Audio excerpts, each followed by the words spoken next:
की जोरदार तालियों में खुदा के कलाम को और खुदा के खादम पास्टर सनील को खुशामदीद वेलकम करते हैं।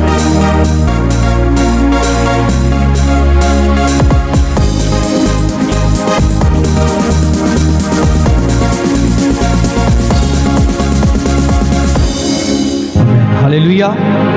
मैं चाहता हूँ कि जोरदार तालियां खुदा के जलाल के लिए जितनी जोर से बजा सकते हैं, जितनी जोर से बजा सकते हैं, जोरदार तालियां जिंदा खुदा के लिए। हालेलुया, हालेलुया, आमीन, आमीन। सभी कलाम को सुनने के लिए तैयार हैं? सभी तैयार हैं? आमीन।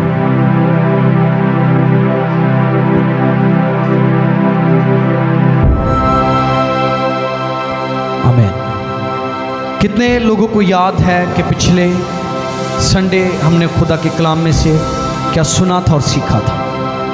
कितने लोगों को याद है? अच्छा, एक और साहिल को भी याद है? मैंने कहा वो हाथ खड़ा किया। कितने लोगों को और याद है? बस एक कोई, दो और तीन। अच्छा केरल, आप बताओ क्या था? 10 कुंवारियों के बारे में।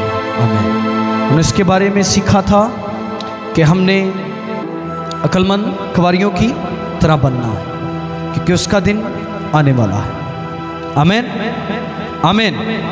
इसकी आवाज थोड़ी सी खोल दो, थोड़ी सी खोल। आज हम एक तमसील पर गौर करेंगे। लूका तबीब की मार्फत लिखी गई अंजील, उसका 15वां बाब और उसकी 11वीं आयत मुकद्दसा से हम पढ़ेंगे। लिखा, फिर उसने कहा कि किसी शख्स के 2 बेटे थे। उनमें से छोटे ने बाप से कहा, ए बाप, माल का जो हिस्सा मुझको पहुंचता है मुझे दे दे। उसने अपना माल मता उन्हें बांट दिया और बहुत दिन गुजरे कि छोटा बेटा अपना सब कुछ जमा करके दूर दराज मुल्क को रवाना हुआ और वहां अपना माल बदचलनी में उड़ा दिया। और जब सब खर्च कर चुका तो उस मुल्क में सख्त काल पड़ा और वो मोहताज होने लगा। फिर उसके मुल्क के एक बाशिंदा के यहाँ जा पड़ा। उसने उसको अपने खेतों में सूअर चराने भेजा और उसे आरजू थी कि जो फलियां सूअर खाते थे उन्हीं से अपना पेट भरे, मगर कोई उसे ना देता था। फिर उसने होश में आकर कहा, मेरे बाप के बहुत से मजदूरों को अफराद से रोटी मिलती है और मैं यहाँ भूखा मर रहा हूँ।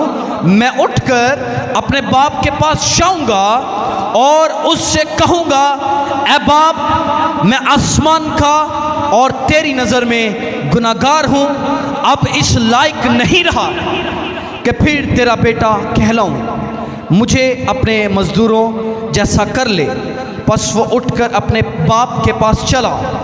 वह भी दूर ही था कि उसे देखकर उसके बाप को तरस आया और दौड़कर उसको गले लगा लिया और चूमा। बेटे ने उससे कहा, ए बाप, मैं आसमान का और तेरी नज़र में गुनहगार हूँ। अब इस लायक नहीं रहा कि फिर तेरा बेटा कहलाऊँ। बाप ने अपने नौकरों से कहा, अच्छे से अच्छा लिबास जल्द निकाल कर इसे पहनाओ और उसके हाथ में अंगूठी और पाँव में जूती पहनाओ। पले हुए बछड़े को लाकर ज़िबा करो ताकि हम खाकर खुशी मनाएं, क्योंकि ये मेरा बेटा मुर्दा था अब जिंदा हुआ। सब बोलेंगे आमीन। अच्छा, आगे भी पढ़ ले, खो गया था अब मिला है, बस वो खुशी मनाने लगे। सब बोलेंगे आमीन। खुदाम का पाक कलाम पढ़ा और सुना जाना हम सब के लिए बाइज से बरकत हो। सब बोलेंगे खुदाम का शुक्र हो।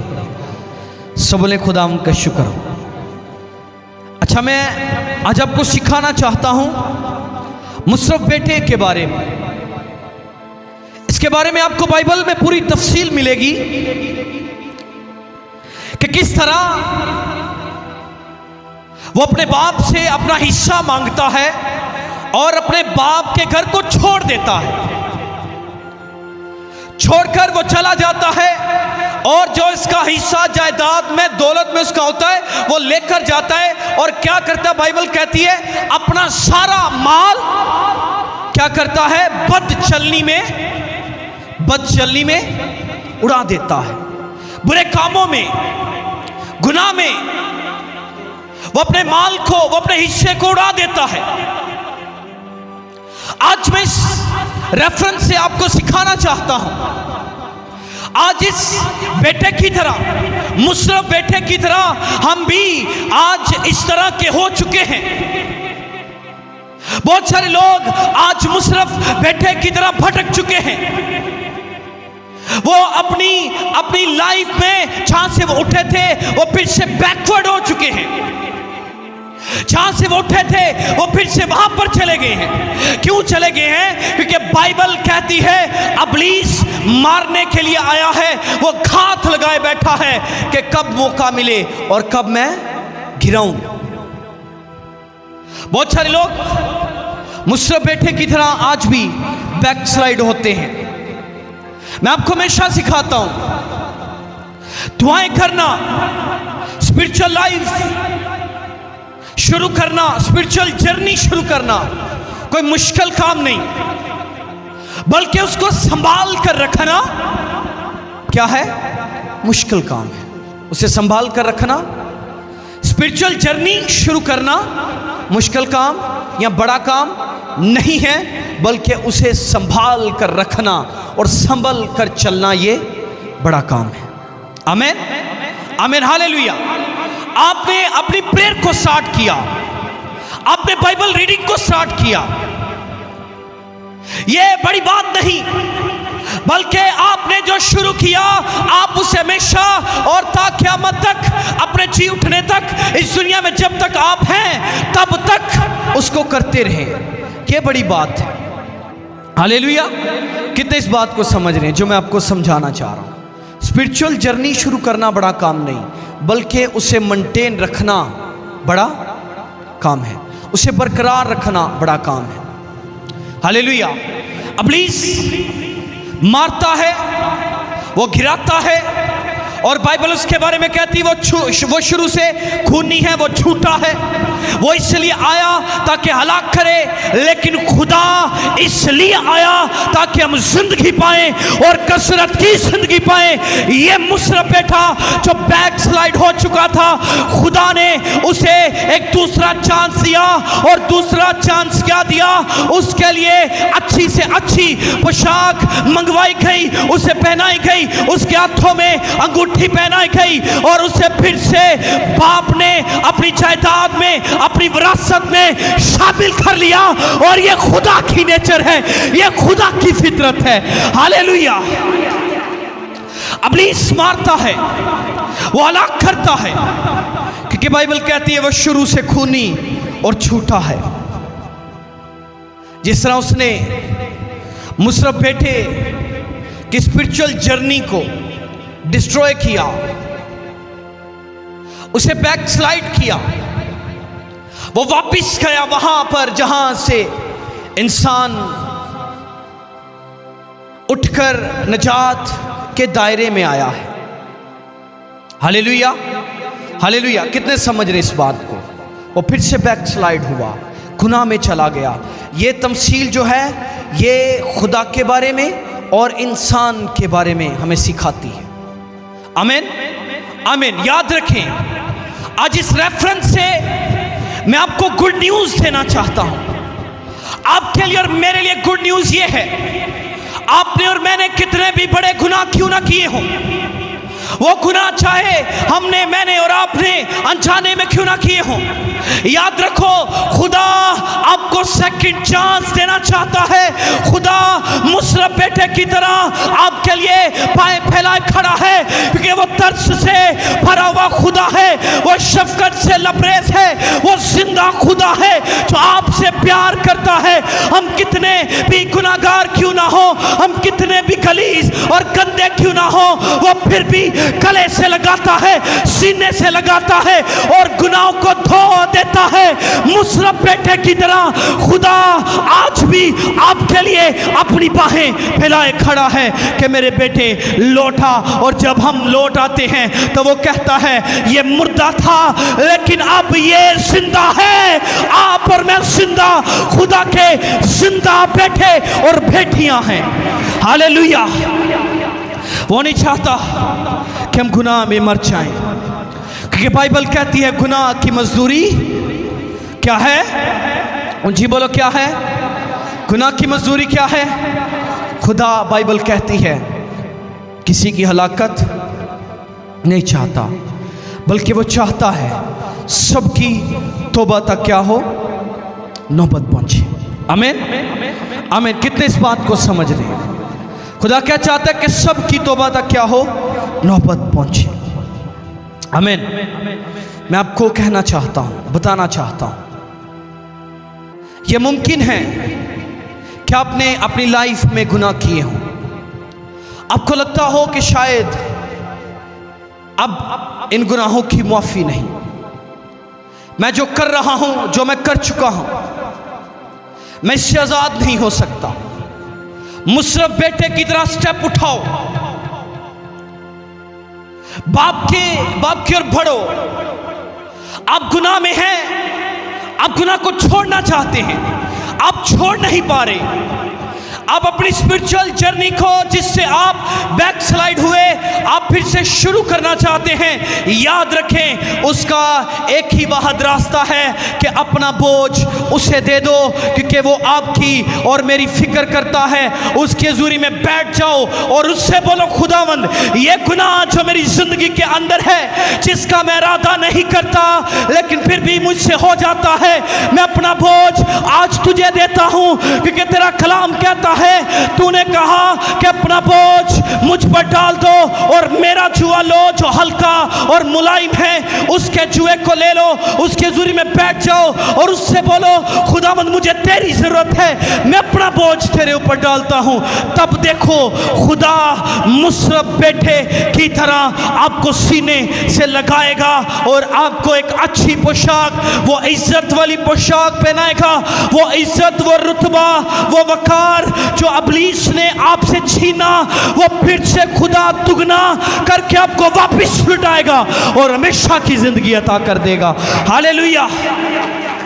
कितने इस बात को समझ पा रहे हैं? खुदा फिर से वो आपको देगा। आमीन। वो आपकी मदद करेगा, वो रहनुमाई करेगा आपकी स्पिरिचुअल जर्नी को स्टार्ट करने में। आपको और मुझे ज़रूरत है कि मुशर्रफ बेटे की तरह बाप के पास आ जाए। पौलुस कहता है मसीह ने हमें आज़ाद रहने के लिए आज़ाद किया। किस लिए आज़ाद किया? उची बोलो, किस लिए आज़ाद किया? मसीह ने हमें आज़ाद रहने के लिए आज़ाद किया। आप और मैं आज़ाद किए गए हैं। जिस स्पिरिचुअल जर्नी के अंदर हम हैं, खुदा चाहता है कि हम इसको मेंटेन रखें, ना दौलत के पीछे, ना शोहरत के पीछे, ना लालच में पड़कर, ना बुरे कामों में पड़कर हम अपनी इस स्पिरिचुअल जर्नी को डिस्ट्रॉय ना करें।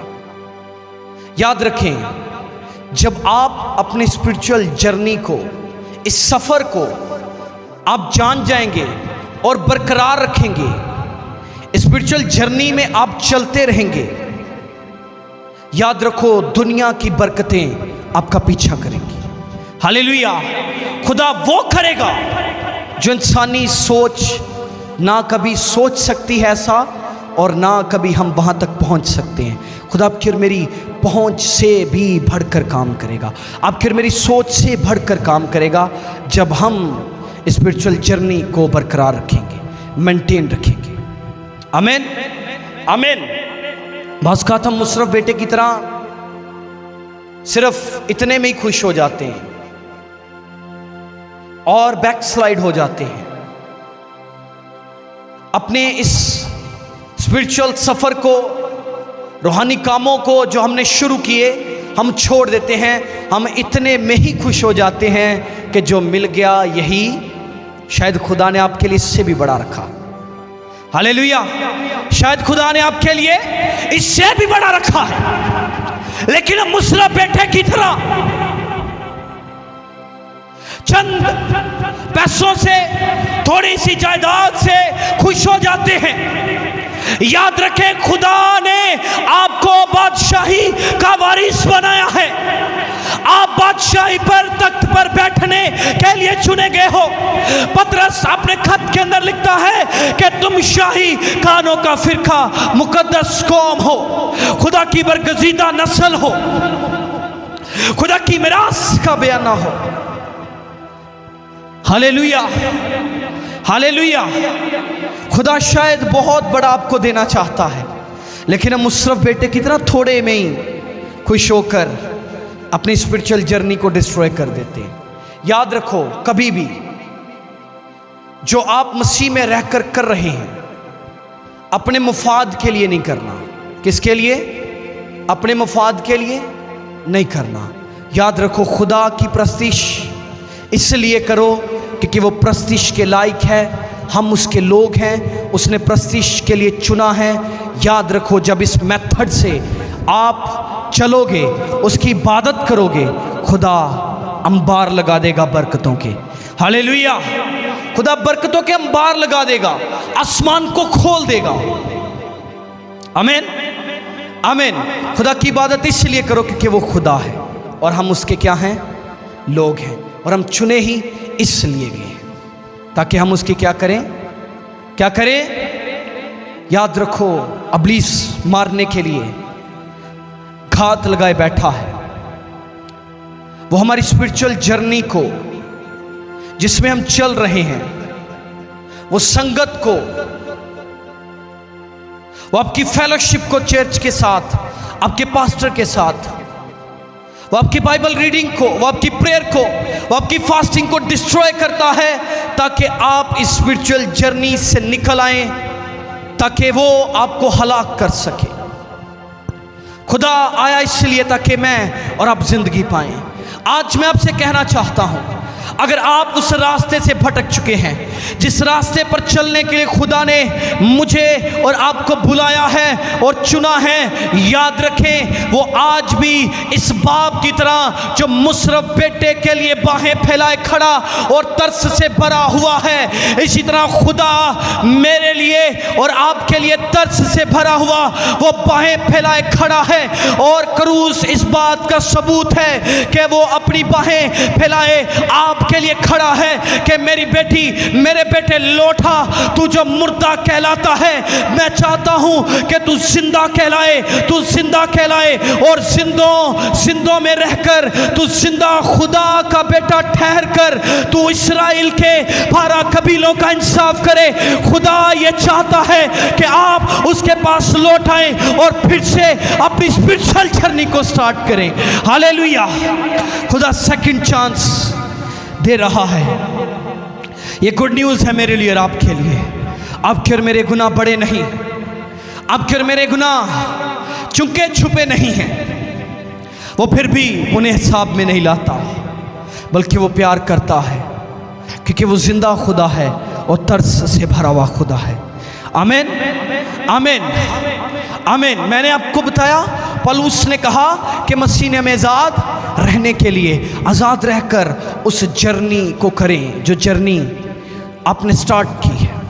आमीन। आज़ादी गुनाह से आज़ादी है, गुलामी से आज़ादी है। हालेलुया। खुदा ने हमें गुलामी से आज़ाद किया है। आमीन, आमीन, हालेलुया। ये आज़ादी गुनाह से आज़ादी है, मौत से आज़ादी है, कब्र से आज़ादी है। हालेलुया। मैं आपको एक एग्जाम्पल देना चाहता हूं यहां पर। एक दफा, सब बड़ी गौर से सुनिएगा, मैं ज्यादा वक्त नहीं लूंगा, सिर्फ 5 मिनट। एक दफा गुलामों की मंडी के अंदर गुलाम बिक रहे थे और उन गुलामों के अंदर ऐसे भी चंद गुलाम मौजूद थे जिनको कोई खरीदना नहीं चाहता था। खरीदना क्यों नहीं चाहते थे? क्योंकि वो गुलाम एक नहीं था या 2 नहीं थे, बल्कि वो 3 थे। और 3 कैसे थे? जो भी गुलाम खरीदने आता, जब वो देखता कि मियाँ बीवी तो ठीक है, लेकिन इनके साथ जो बच्चा है ये नहीं चलेगा। लोग मियाँ बीवी को गुलाम बनाने के लिए, उनको खरीदने के लिए तैयार थे, लेकिन कोई भी उनके बच्चे को खरीदने के लिए तैयार नहीं था। हुआ क्या? जो गुलाम बेच रहा था, जिसके वो गुलाम थे, उसने क्या किया?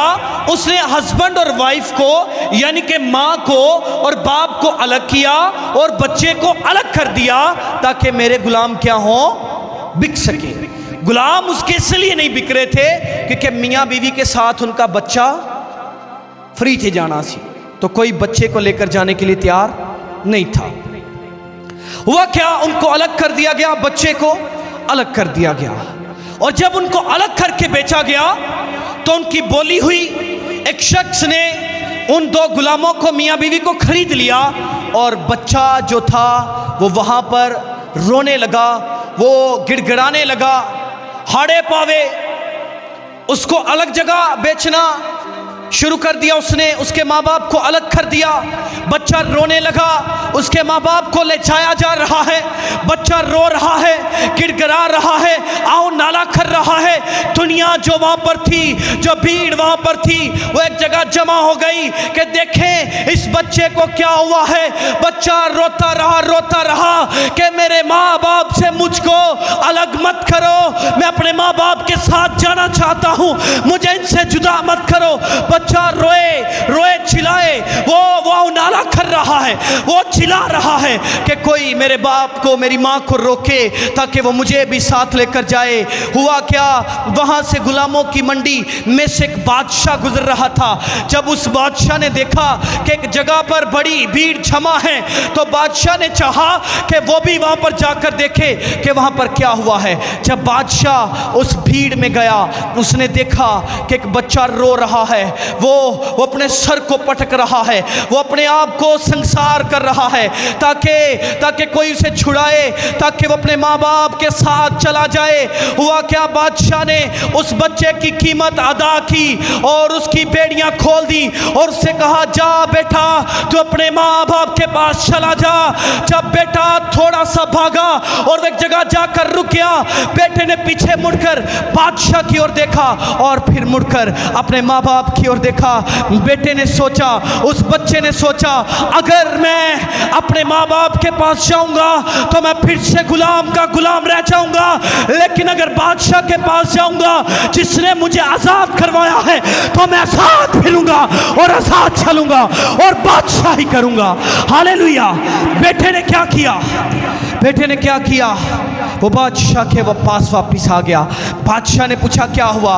उसने कहा, अगर मैं माँ बाप के साथ जाऊंगा, वो तो गुलाम है, मैं भी गुलाम का गुलाम रह जाऊंगा। एक वक्त फिर ऐसा आ जाएगा कि मुझे अलग बेच दिया जाएगा, मुझे जुदा कर दिया जाएगा, लेकिन जब मैं तेरे साथ रहूंगा, तेरी बादशाही मेरी बादशाही होगी, तेरी सल्तनत मेरी सल्तनत होगी। आज से तू मेरा बाप होगा। ये आज़ादी है जो खुदा ने मुझे और आपको दी है, और ये आज़ादी बादशाही के तौर पर हमें इनाम में मिली है, और ये खुदा आपको देना चाहता है। हालेलुया। ये वो हकीकी आज़ादी है। क्या पर मैं गुनाह के गुलाम थे, लेकिन खुदा ने आज़ाद करके सिर्फ आज़ाद नहीं किया, बल्कि सल्तनत का बादशाह बना दिया। हालेलुया। फिर बादशाह ने कहा, मेरा घर तेरा घर, मेरे नौकर चाकर तेरे नौकर चाकर, मेरी सल्तनत तेरी सल्तनत।